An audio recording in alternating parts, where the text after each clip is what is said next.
Hiya, pals! Welcome to the Mouse Bytes podcast! Here we go!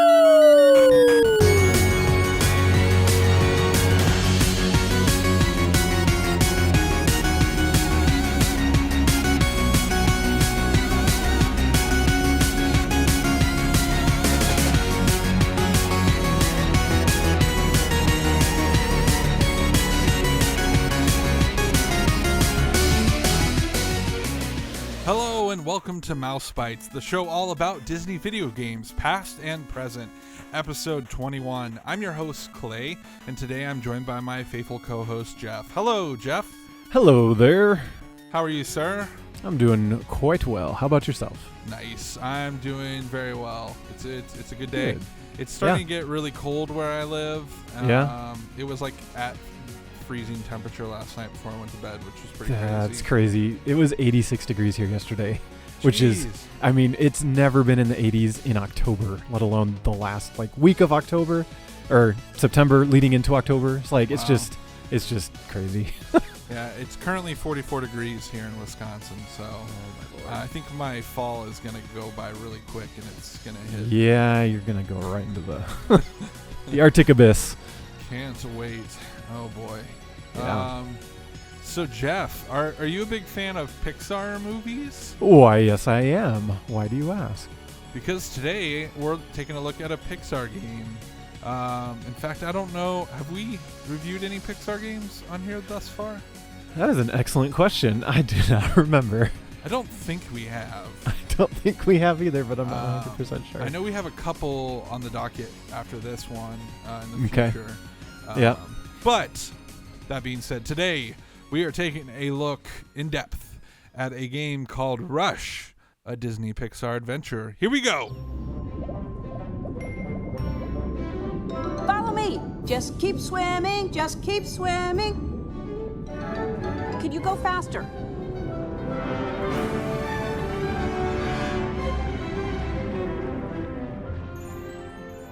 Awesome. So to start off the episode, we're going to tell you guys, in case you have no idea what the heck Rush, a Disney Pixar adventure is. Jeph, before you go into the details of what this game is, just give a very vague overview so people have a picture of what this game is. Alrighty, so this game is essentially, put me on the spot like that, some sort of adventure game, because the name, Disney Pixar adventure. Yes. The best comparison I can make it to is the one that we covered a few weeks ago, the Disneyland adventure game. Definitely. Essentially, it's a third-person action game with bits of platforming, very limited platforming, very, very limited puzzling, a little bit of racing in it, and mostly kind of endless runner style stages, not unlike the mini games in the Disneyland Adventure. And from there, it's pretty much you go on an adventure through various Pixar movies. Originally, I believe it was 8, and then they added a 9th one for the remaster. And it's presented in a way that you're at a park with a bunch of kids, and you're a kid, and the kids are just kind of playing make-believe, and they start telling you a story, and then you become a character in the game, the movie that it's from. But it's a unique character. You don't play as any of the existing characters. You play as an avatar of yourself, like a car version of yourself or a superhero version of yourself, rather than taking the role of Mr. Incredible or Lightning McQueen.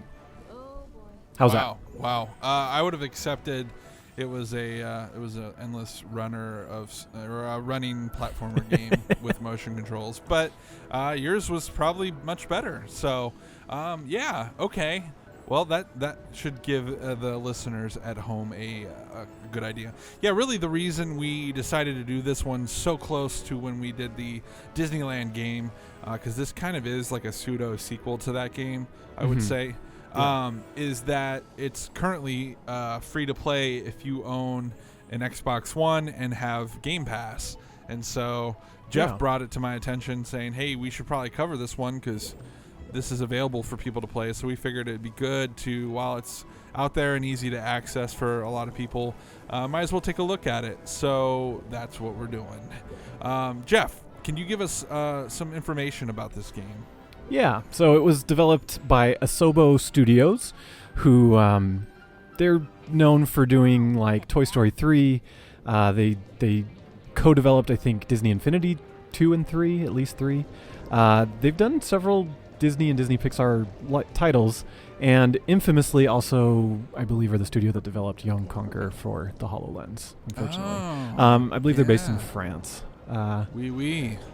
So the game originally launched March 20th, 2012. As you said, it was sort of a pseudo-sequel to Disneyland Adventures. Interestingly enough, that one was developed by Frontier, and this one was developed by Asobo, but they are still very similar games. I have no idea if they collaborated, worked together, or at least shared a design doc, or if it was just a really crazy coincidence because the Kinect, and they both just kind of, using the Kinect originally, we should mention it was a Kinect-only game on the 360 back in 2012. Anyway, they're very similar game. It was remastered, re-released for the Xbox One and Windows 10 last Halloween, October 31st, 2017. And that added controller support for both of those platforms, as well as maintaining Kinect support. And yeah, that's about it from what I know about the development of it. So Asobo also did a Ratatouille game, a Wall-E game, an Up game, and then, like you said, Toy Story 3. So they've done a lot of Pixar properties. I don't think I've played any of these.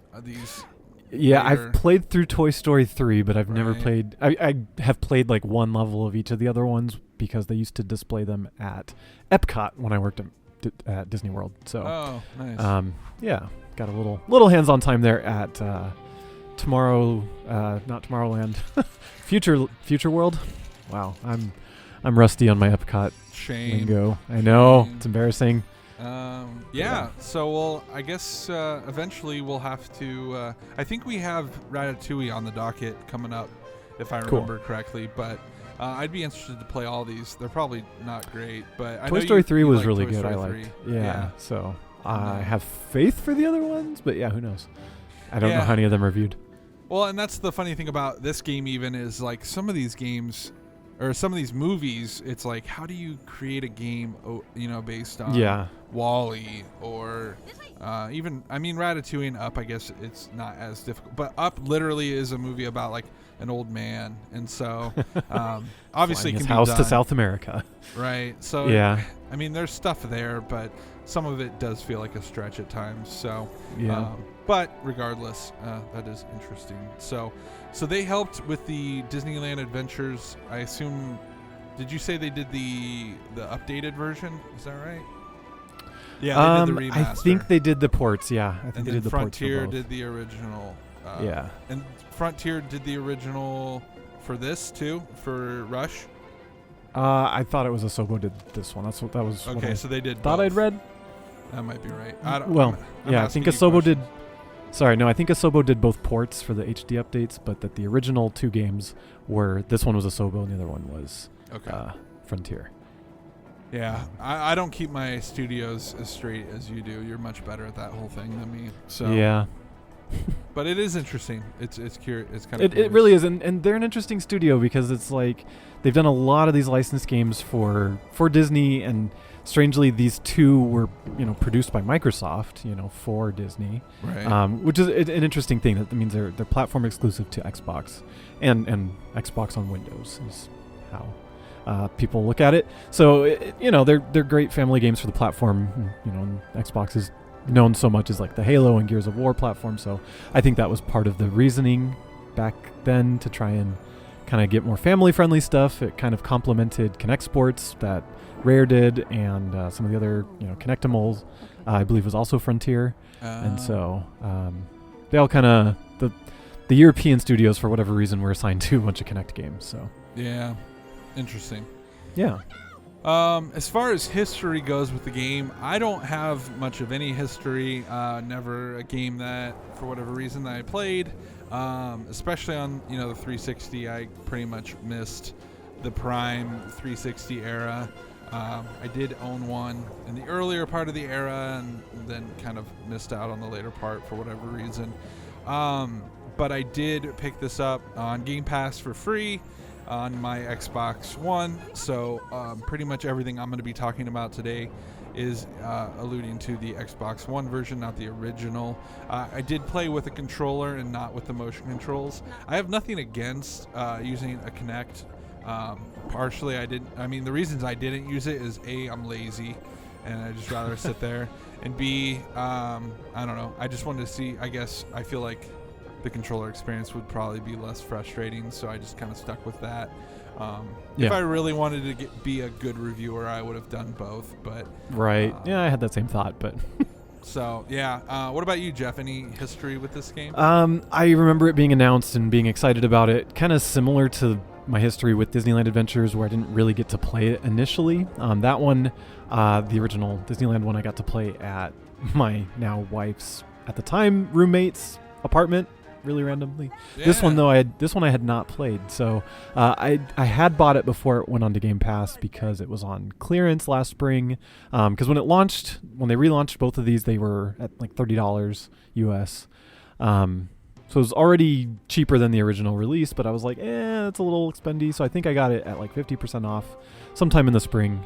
That was my first experience with it, and then I replayed it a little more leading up to this episode.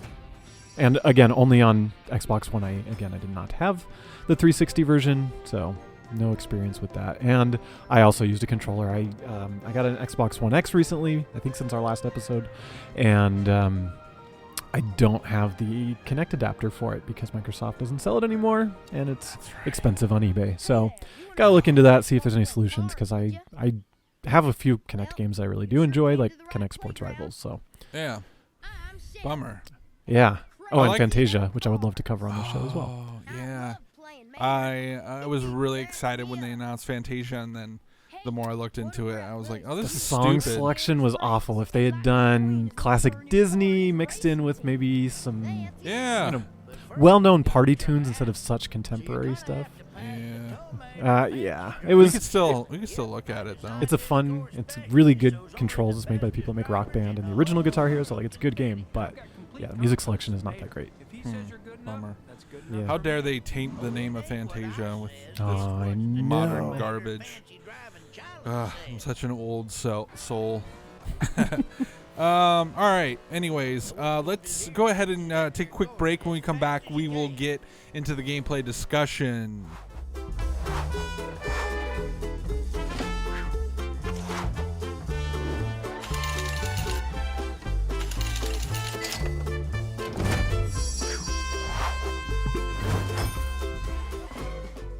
All right, so getting into the gameplay discussion, where we cover things such as visuals, audio, gameplay and difficulty, story, levels, all that fun stuff.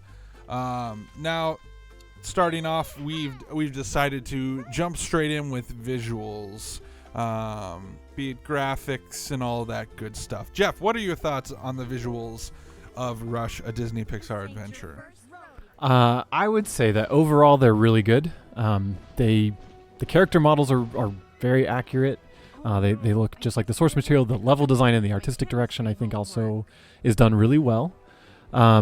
There's kind of the same with Disneyland. There's just a few visual glitches here and there, things that pop in or don't load right, or just something that you could tell they took a shortcut because of. I really don't actually know, because it's like for the Xbox One, they really shouldn't have struggled with visual quality per se. I think, sometimes when you upgrade the resolution and try to make it look shinier and add effects, you end up hurting it more than you help it. But overall, I'm happy with the graphics of this game. I think each world for each property, each movie, looks really good and looks faithful to what it's drawn from. And it's well detailed. Like the jungles look very jungly. They've got lots of foliage and trees and stuff. It doesn't seem super barren, at least around the perimeter and stuff. I guess kind of the level when you run through it is a little spacious and open, but right. I think it's because it was a Kinect game, and honestly you'd get too hung up and lost if you couldn't really tell where you were supposed to go, so I forgive it for that. But as far as there's some levels where you're for example, in Up, you're really high up in the sky at the bottom of the blimp, and it just looks really cool to see the jungle down below you. And there's a couple flight levels, either not a parachuting one. There's we'll get into the levels later, but there's a Toy Story one where you're like free falling straight down, and that looks really cool. Yeah. You see like the town down below, and it's kind of blurred with this nice little soft effect. So overall, like lighting is good, and colors and all that stuff looks good to me. What is your thoughts on the visuals? Yeah, I totally agree. I think it's a good looking game. I was actually really impressed, even just like when I started off and you're in like the hub world. I thought that the all the greenery and surrounding things looked really cool. There's some nice little touches.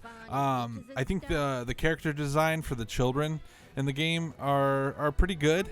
Kind of gives off a Pixar vibe, really. It looked like they do. Like Andy or some of the kids maybe from the later Toy Stories. Yeah, or the kids at the daycare growing up a little bit. Yeah, totally. And so I appreciated that. Other than that, I think you hit on most of it. Definitely looking. I looked at some footage earlier of the 360 version, and I think the graphic overhaul definitely helped and made it look much better and stuff. Yeah. So other than that, I'm trying to think if there was anything you didn't really hit on. They do some cool things. One thing. Go ahead. Sorry, go ahead. You're fine. I was just going to say that the variety of the visuals is actually really impressive, because it's like, because there's so many properties, you can go from like the rooftops of Paris, the Great Barrier Reef, into the, like the Marine Institute with kids reaching their hands into the water, with like light shining through the water. Like there's a lot of cool dynamic things, like there's water rafting and just different areas, a desert of cars, and then like Tokyo at night and stuff like that. Like I actually was really impressed with the diversity of environments. Yeah, I guess it's a lot of assets. Yeah, it is, and there's some cool like sun effects and stuff when you're like in cars and you're heading towards what would be the sun. It kind of gives off a glare. So a little they went above and beyond in certain areas for for what would mostly be a kids game. I think they did a pretty good job making it look good, because they probably could have cut more corners, but didn't. Last thing I wanted to say visually is, I don't know, Pixar is a weird thing when you try to make video games based off them, because for a long time, any Pixar game just never looked as good as the movie version. But we are kind of getting close to an era where we are at that stage. I mean, you look at the Toy Story footage we've seen so far for the new Kingdom Hearts 3. Yeah. And it's like, it looks just as good, if not better. There's parts of it that look better than like Toy Story 1. Right. Yeah. Exactly.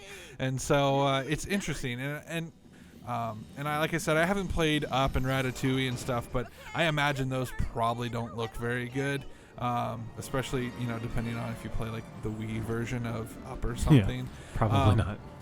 But this one, I would say, is actually a bit closer to being, like I was just looking at like the Nemo character footage, and it, I mean, relatively pretty close to what you would expect. Obviously, things like, I don't know. I'm just rambling now. So I think you're spot on with that, though. I'd say they're breaching really close to being very close to the source material, or at least at a place where it doesn't feel super obvious, like, whoa, this looks way worse than the actual movie does. So I appreciate that, I guess, is what I'm getting at. Yeah, the models and the lighting are good enough that it looks close enough. It's not ever going to quite catch up to it, but yeah. Audio wise, there's some things to talk about here. One thing that stands out to me is I feel like they went above and beyond to try to have good voiceover work in this game. Got a lot of bigger names. I think Owen Wilson actually did a voice in this one. Okay. And then, but then obviously like Tom Hanks isn't in it. But and then I don't know. I liked that, and some of the characters are talk repeatedly and keep saying the same things over and over, which got a little annoying. But overall, I thought the voice casting and the voice work on it was really good. I honestly didn't pay too much attention to the music, so I might struggle to speak into that right now. But I don't know. Maybe you got something, Jeff. What do you think audio-wise? Overall I liked the voices and performances and all that good stuff. There's the typical thing in video games where if you're not doing something that it wants you to do, it'll kind of repeat the same sample rather than having variety. I noticed that in some of the Incredibles levels when you're like going down a slide, and it's just like, okay, I get it. I'm supposed to slide fast or whatever, and it's just like, okay. Well, and she was like mocking you the whole time, like, jeez, and I'm like, yeah, Violet is so annoying. Mm-hmm. I don't know why they picked her. Give me Dash all day over Violet. Come on. Yeah, they shouldn't have let off with her, but oh well, what can you do? But yeah, as far as the music, the one that stands out right off the top of my head is the menu and main theme, which is this like guitar. It sounds like music from a Pixar short film, and I don't know that it actually is or if it's original, but it fits in perfectly for, this is Pixar Park. So like this guitar type of thing sounds like for the Birds or one of those type of short films.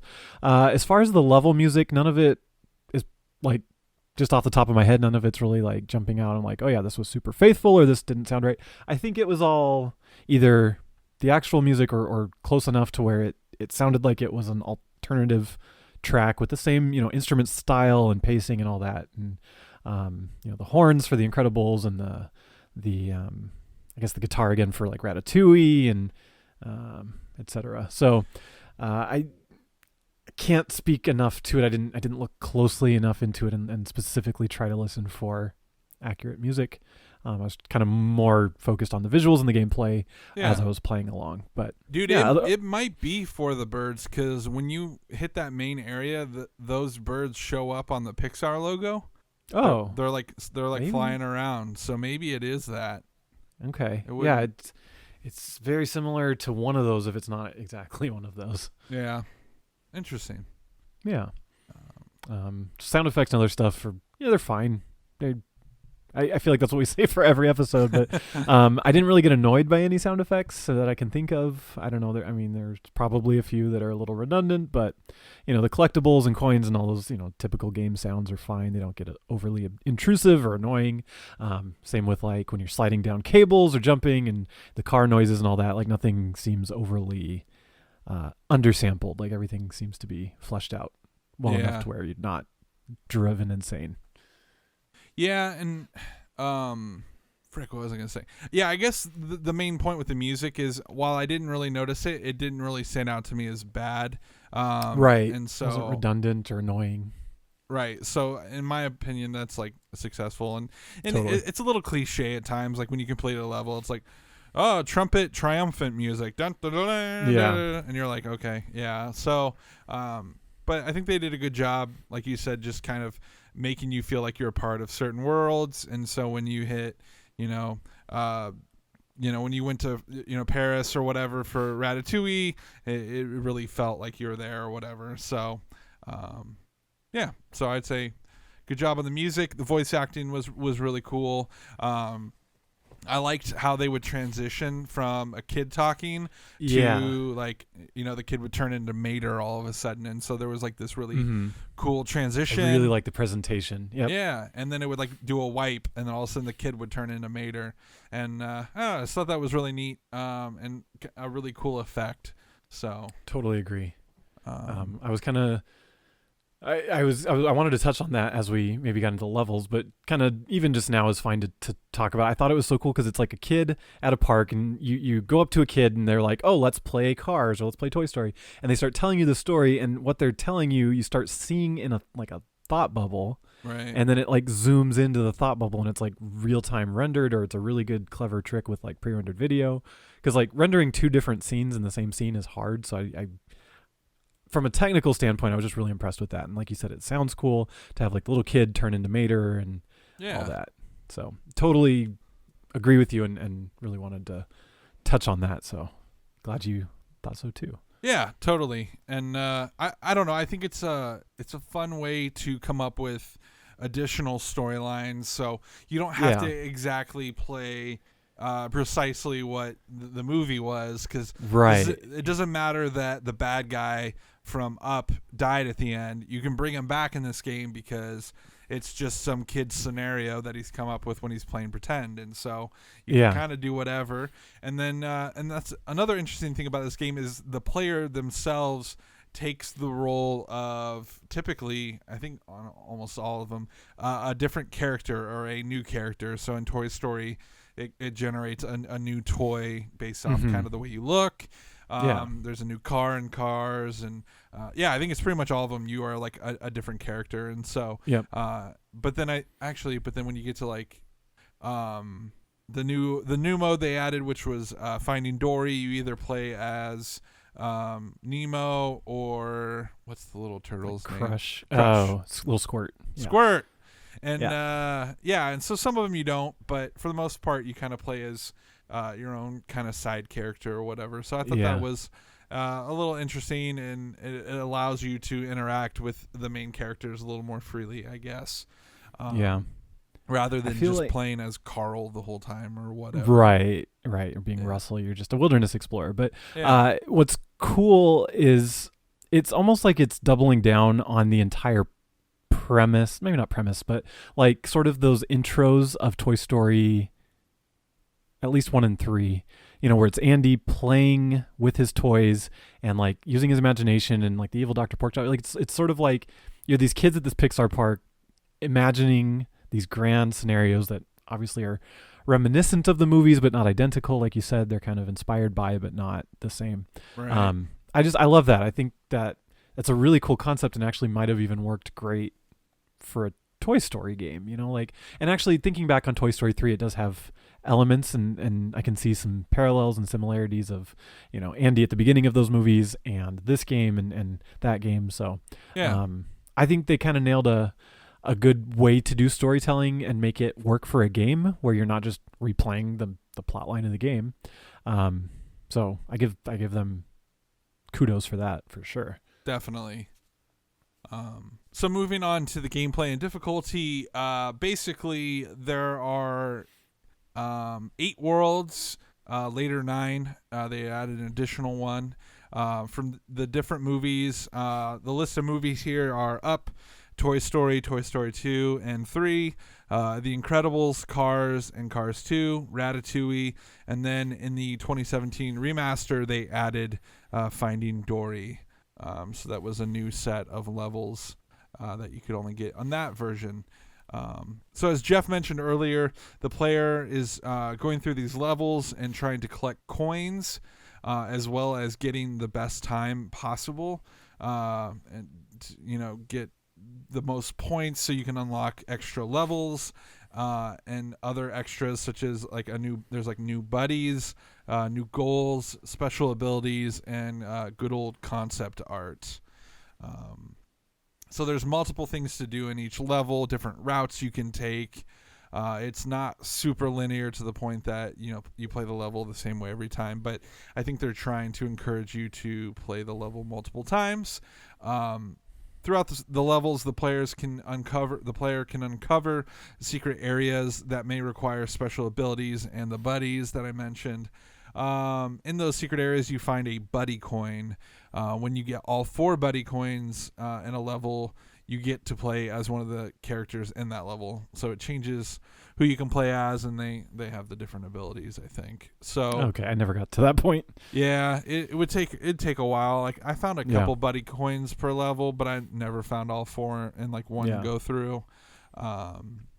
But yeah, depending on how many points you get in a level, you're awarded a medal, either a bronze, silver, or gold, and then there's also a platinum one. So every time you like take a hit or do something wrong, you lose some your coins, and I would assume it slows your time down and stuff. So it is kind of about getting through the level as quick as possible, collecting as much as you can, but also like exploring and finding different things. It's kind of an interesting mixture of things. I don't know. It's hard. It's not easy to die in this game. I think there's a couple pits you fall down into, and it just like respawns you back up or whatever. So there's no I don't think you can game over in this, which is like good for a kid, And so, but I don't know. Every now and then you'll be running really fast, and all of a sudden you'll hit an area, and it's like, figure out a way to continue. It's like a little puzzle area, like you mentioned, Jeph, and I don't know. Those are kind of lackluster. Like the Up ones were kind of like, man. Toy Story is like, find a couple batteries, and then you find them, and then you move on. Yeah. it's it's interesting because it's like, they had to make it so it's more accessible for kids, and I think they intentionally kept or held back so that it wouldn't be too crazy. But like there's literally the puzzles in like the beginning of the first up level is you go stand on this cage or whatever, and you wait for Russell to go stand on like another one, and then you jump and pull down a lever and it lifts him up and he gets something, or pushes a lever to get you to somewhere higher. And it's really not anything that involved or whatever. It doesn't require much problem solving. It's kind of just you stand and wait for him to do his thing. I think the game has a 2-player mode, and that might be a little more fun when it's like couch co-op. Right. Because then you are problem solving. Then the AI doesn't just automatically go to where it needs to go to. But the other thing I'm not sure of is for Kinect controls, if you're just auto running, because obviously with Kinect, there's no run button or joystick or whatever. And the problem with, say, Disneyland Adventures was to navigate the overworld, you had to hold your arm in front of you, straight out, and it was awful. But in all the levels for that one, it was an endless runner where it just auto ran. This one pretty much gives you control of the joystick for most of them. The exception being like a slide or rails or whatever level. But most of like the kind of run around levels, you have free roam with the joystick. You can go back and left and up and down. So I don't know how that would work on Kinect, because I assume it just keeps moving you forward and you can kind of choose to kind of lean left or whatever, but I'm not sure. I wonder if you have to lean forward to move forward. Who knows? Yeah, I don't know. We should have looked more into that. Sorry, everybody.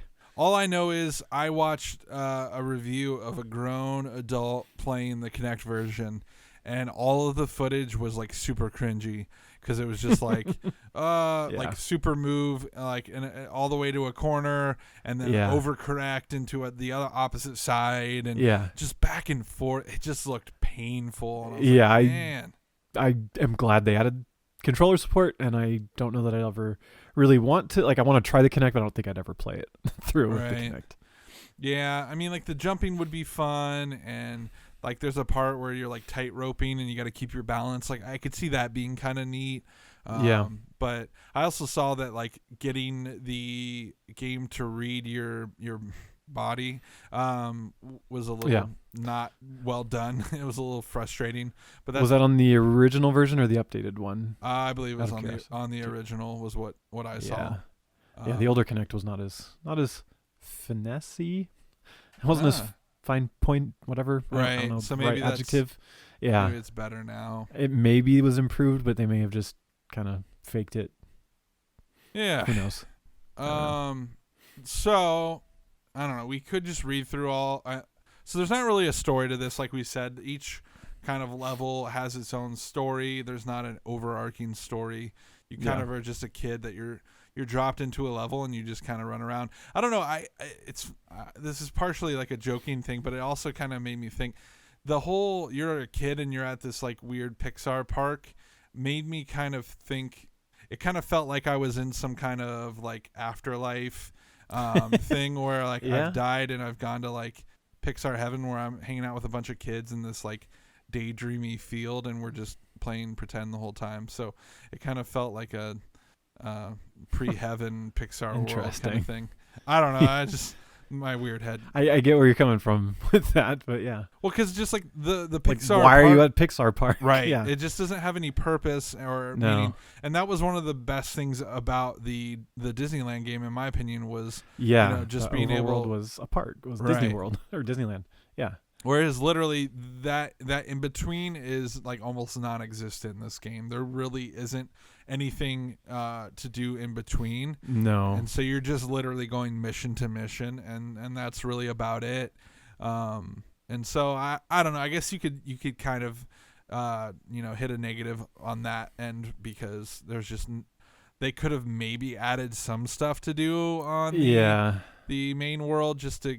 I don't know that in case you didn't. It should have been its own level and its own explorable, find hidden things. Yeah. Yeah.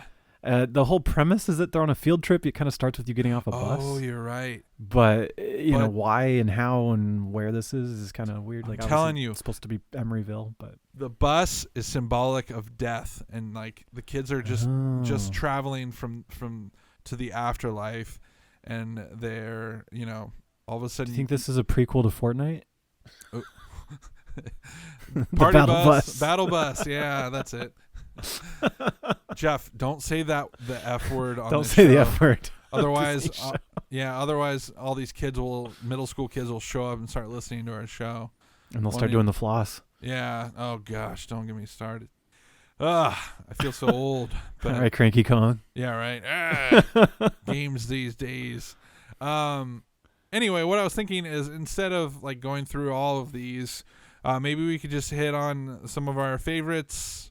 I think just kind of touch on the highlights of each movie, I think would work. Yeah, that's fine. So you start off with Incredibles, where basically it turns you into a superhero. To be fair, you can choose anyone you want. You don't have to start with The Incredibles. Although I did start with The Incredibles. Well, I just started with however they were listed on our show. Okay. Interesting.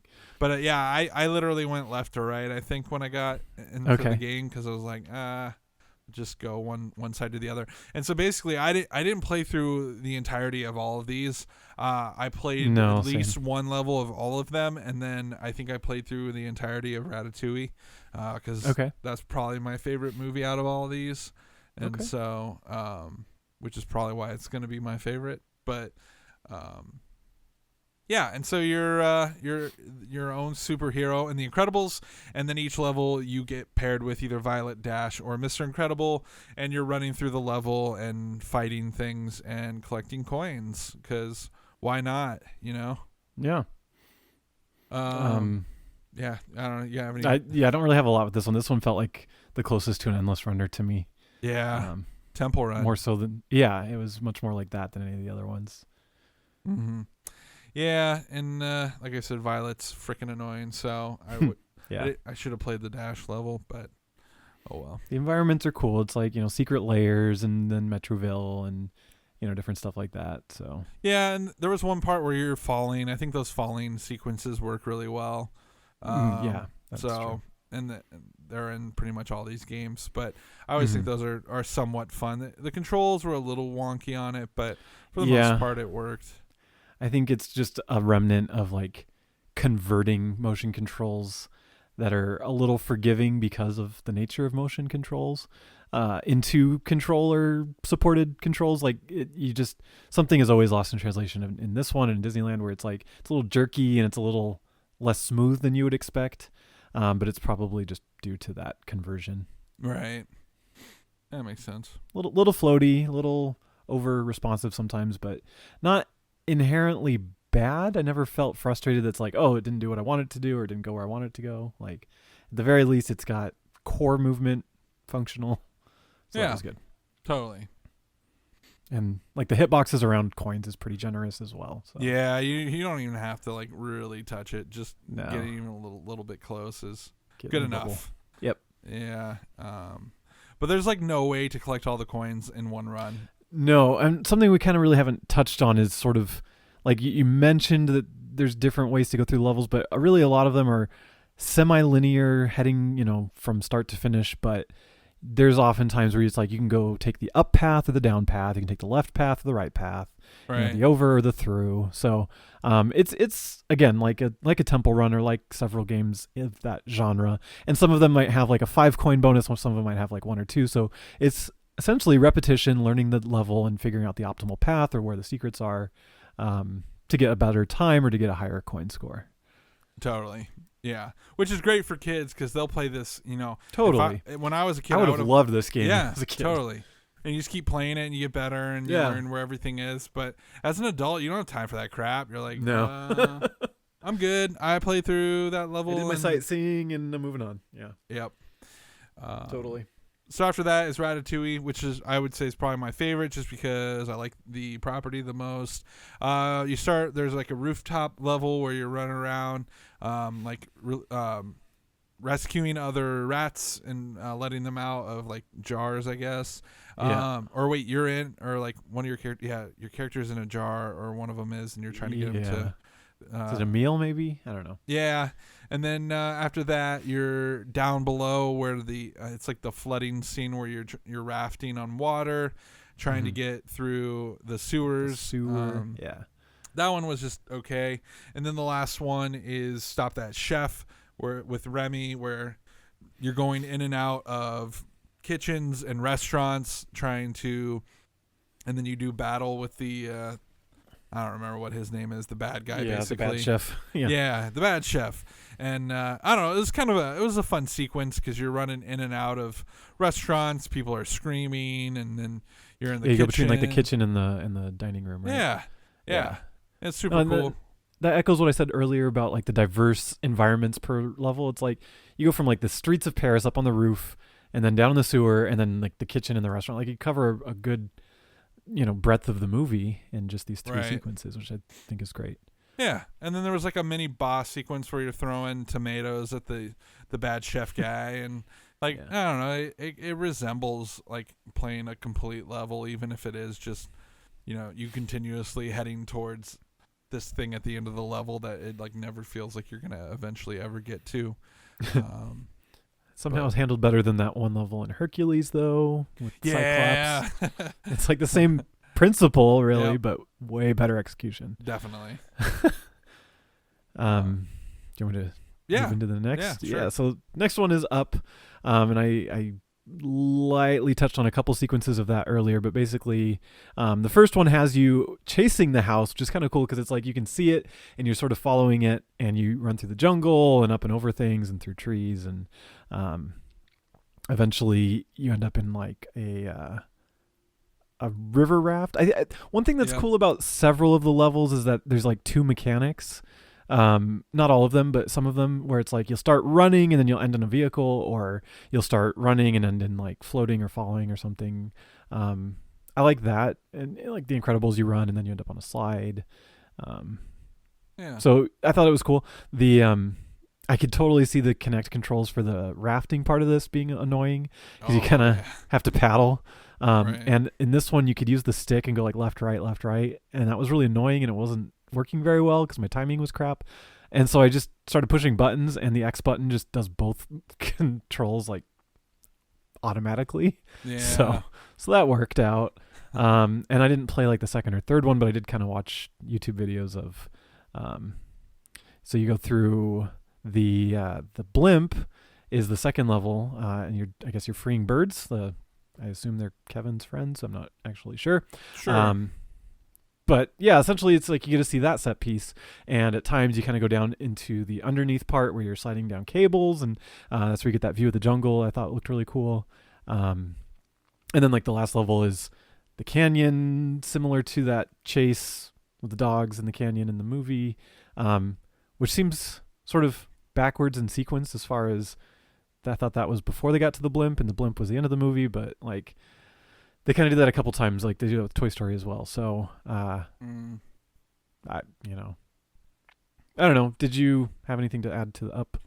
No. I did think it was funny when you're chasing after the house. If you just flat out stop moving, the house just like waits for you. And so that it's always just perfectly out of reach. Like it never actually gets away from you. Yeah. You're just like, which is good for kids. Right, totally. But it's like such a tease. You're like, oh, house, you're not really going to leave me. The wind only blows when I run. Yeah. I am a god. There's definitely a god complex. The airplane sequence at the end of Up looks pretty cool. I wish I could have played that. I mean, I love flight games. I thought that was like one of the best parts of the movie was all the dogs flying around in airplanes. Literally dog fighting. Yeah. Yeah. I'm like, what is happening? Why are there dogs in airplanes? Like, I don't know, but it's awesome. People remember how great and emotional that movie is. And, it's like, oh yeah, it was nominated for Best Picture. But I think it's like you almost forget the dog fighting part when you're thinking back on the movie. You're like, that is a ridiculous sequence. It's hilarious. It's awesome. But it's like, there are dogs flying fighter planes as a 70-year-old man and a 90-year-old man fight on top of a blimp. Like, it is such a weird sequence, but I love it. Yeah, totally. All right, what's next? Next we have Toy Story, and this one I noticed at the top of the show doc, whatever source we cited said that it included Toy Story, Toy Story 2, and Toy Story 3. As far as I can tell, it only includes Toy Story 3 and Toy Story 2. Because it starts the daycare dash. You're looking for batteries. You're in the daycare from the third one, and you're following the daycare lady or Bonnie or one of them, and it ends with you getting through the little trash chute, just like the end of the movie, and then you get on RC or a version of RC and go through the streets, which I again thought was really cool to kind of mix mechanics and do all that. I really liked the first Toy Story level. I thought it looked great, and you see some of the characters and had little puzzles that I can recall. I don't remember right off the top of my head. That was one of the earlier ones I played. Yeah. But it was an enjoyable level, and it looked good. The next one is straight out of Toy Story 2, where you kind of go through the airport security machine and then up into the plane, and then you end up falling out of the plane. And it basically becomes the parachute level from Pilot Wings, which is hilarious but awesome. And I really like that. And I don't know if it was an intentional or not. I've got to think that it was, because it is so similar. The lean forward to move forward and fall, which that's pretty accurate to actual skydiving, which is why it's in Pilot Wings. But it was like go through the rings, go through these items, look for the coins. Like it was cool. Yeah. And then the dump escape is, again, the ending of Toy Story 3. So just weird to kind of go Toy Story 3, Toy Story 2, Toy Story 3. Again, because it's just kids on the playground imagining their favorite parts of these movies. Right. Well, I'm going to say that the RC car chase is from Toy Story 1. Okay. You're right. It absolutely is inspired from the ending of that movie, but it's still in front of the daycare from Toy Story 3. Right. But that's a valid argument. I'll take it. All right. Dump escape. The only thing I saw online was like you kind of go through that conveyor belt that Lotso betrays them on. Spoiler alert. Spoilers. Hey, it's been 8 years. And then I actually don't remember what the ending of this one looked like. I imagine there's a second sequence past the furnace or in the furnace, but right. Yeah, good. Again, good diversity as far as the 3 locales and 3 really important, memorable moments from the Toy Story franchise, which is great. Yeah. And they avoided the almost cliche at this point of Andy's room, where right. Toy Story 2 the game starts in there. Toy Story 3 the game has a lot of Andy's room and Bonnie room levels. So, yeah. We need to cover some Toy Story games on this show. I don't think we've we done should maybe any. just do that as a trilogy or something back to back. That'd be fun. That would be cool. Yeah. Get that on the schedule. Next year's looking good. You want to just go ahead and cover the last 2? Yeah. So Cars is what we got here next. Fancy Driving with Tow Mater is the first level. Kind of outdoors, where you're driving around. What is it? Radiator Springs. I always want to say Radiator Falls for some reason. There's a waterfall outside of it. I could see that. Yeah, I don't know where I'm getting falls from, but and then after that, there's another level, Bomb Squad, where you're with Holly Shiftwell, and that one is in Tokyo, looking area. Reminiscent of, was that the second movie? That's the second movie, yeah. So you're going through the streets there. I don't know. I didn't really play this one. And then the last one is Convoy Hunt with Finn McMissile. I'm pretty sure. What was the guy's also voice? From the voice second? actor for him. I don't remember. Oh, Michael Caine. Gosh. Anyway, you're like in the tropical area from 2. I don't know if this is like Brazil or what this is supposed to be, but it's you're chasing after the Mediterranean city. I'm not brushed up on my character names. The Francesco guy, I think that's his name. He has a bomb strapped to him, and no, that was the second one. And then this one, there's like a helicopter you're chasing after through Brazil, and he keeps dropping bombs and blowing up the road ahead of you and stuff. So it's kind of cool. Lots of explosions and diversions that you have to kind of go around. You also get wings on your car for this one, so you can kind of glide after you jump or go off ramps and stuff. You have these little... Yeah, it's kind of neat. It's a pretty action-packed, version. It looks like a ride that you would see at like Disney or something, with lots of things going on. in front of you, helicopters dropping bombs off and stuff. And then finally, Finding Dory, which this is the one where I said you can play 2 different characters.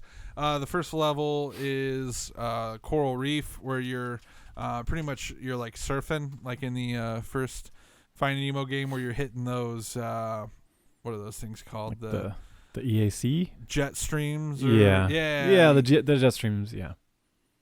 And so you're kind of cruising through. You're weaving in and out of jellyfish areas, and then there's like big whales and stuff. So it's kind of cool. And then obviously you have like the reef area from the movies as well that you're weaving in and out of.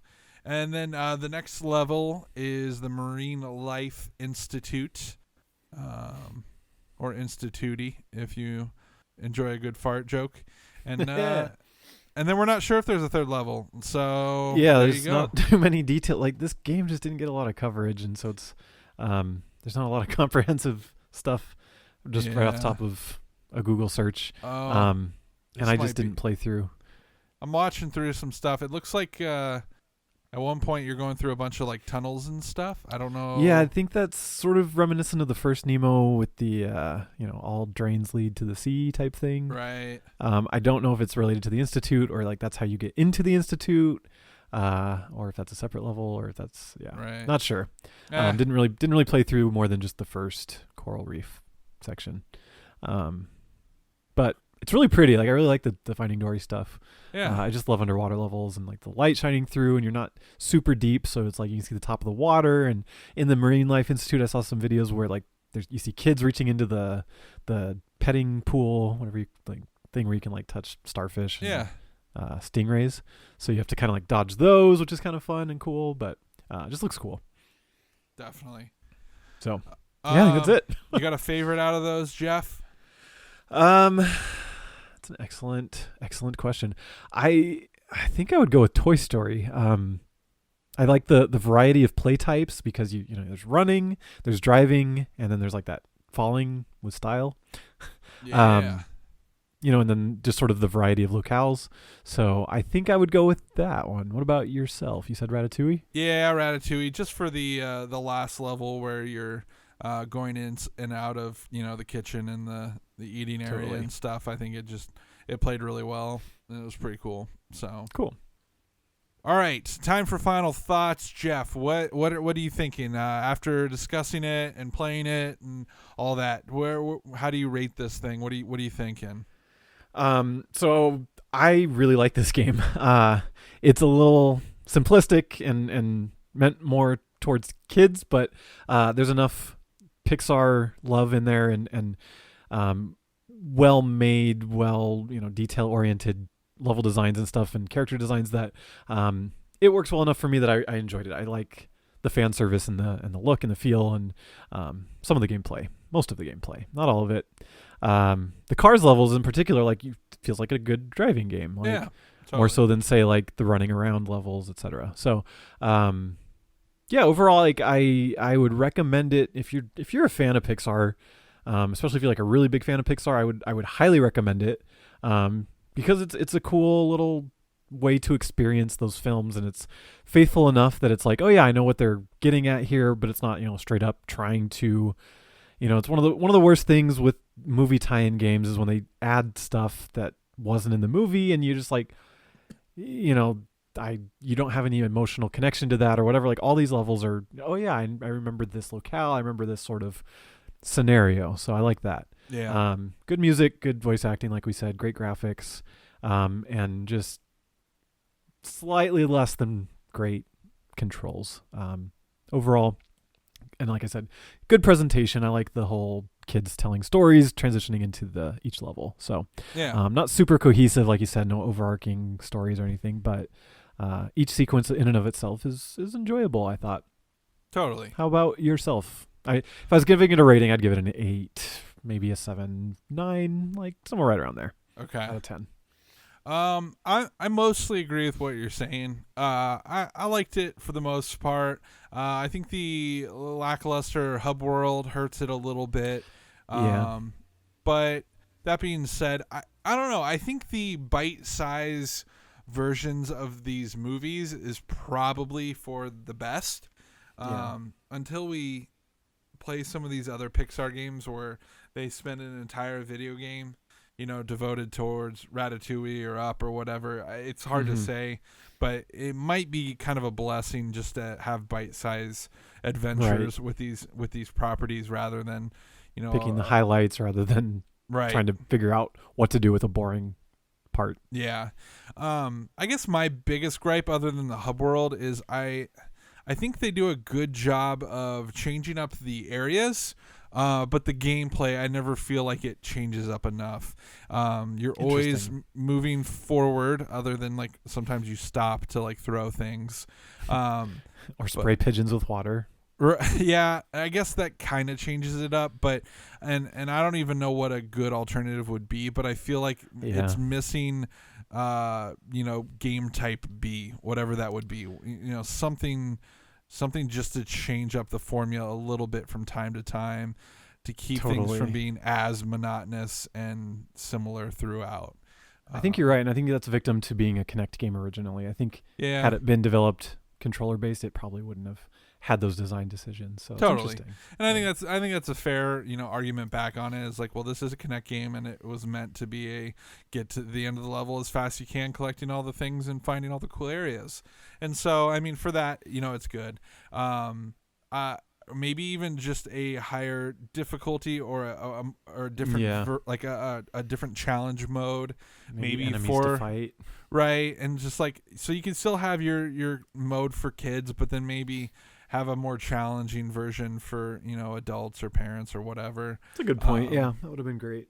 But other than that, I think it does well. Like you said, great graphics, great premise outside of the ambiguous park that you go to, but the make-believe thing works really well.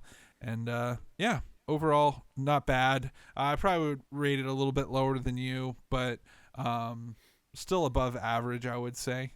So I don't know. Maybe after we review Ratatouille, I'll think even more fondly of this game. But I'm very curious to see how that one holds up as a full package.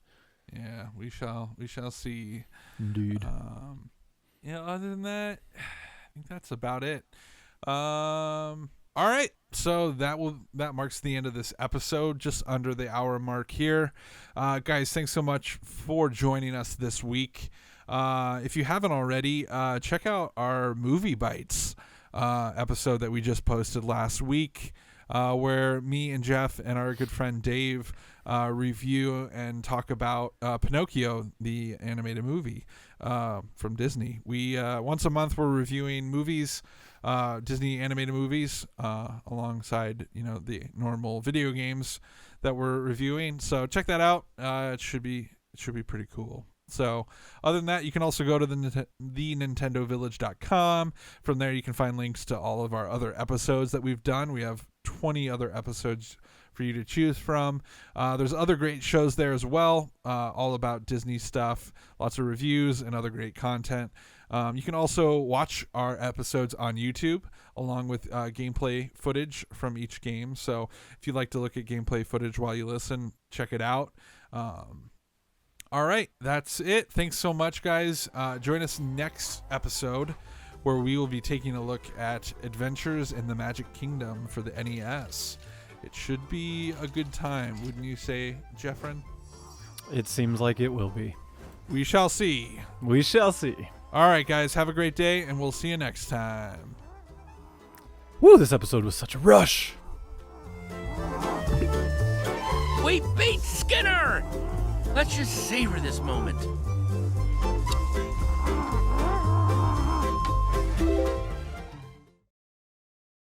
Thank you so much for watching. Be sure to subscribe, check out some of our other videos, and visit thenintendovillage.com, your home for everything Nintendo.